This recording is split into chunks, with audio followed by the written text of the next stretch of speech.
Over 10 years ago, Microsoft produced Comic Sans, which is a typeface used on all of their children's merchandise. However, they didn't know what they'd done. Microsoft produced a nightmare in comically created letters. Today, people still continue to misuse Comic Sans in the most unimaginable of places. For example, a Comic Sans group at Flickr comprehensively illustrates the places it should never, ever have been used, such as this pub describes their dress code in Comic Sans. Would you trust this company to design a sign for you? What? And why?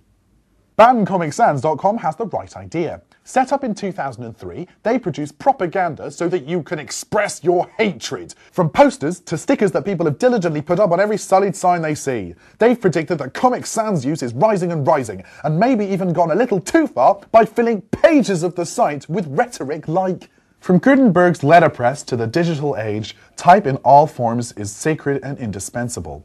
Type is a voice. Its very qualities and characteristics communicate to readers a meaning beyond mere syntax."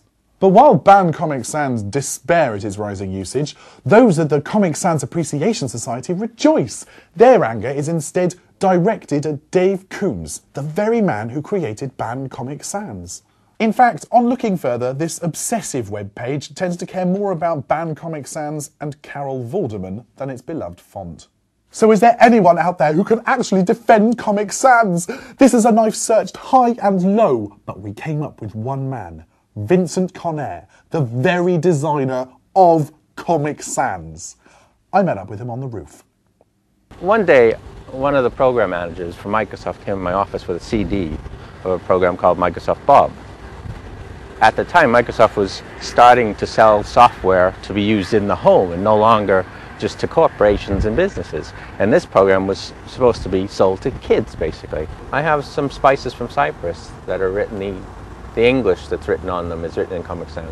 If you're breaking up with someone or that you really don't like, if you're the one doing the breaking up, it probably wouldn't be a bad idea. Does it take away the seriousness of the situation if you break up with someone? Well, you could be driving it right in. What about if it was moving on now to some more, this is a knife style questions. If Comic Sans was a sexual position, which position would it be?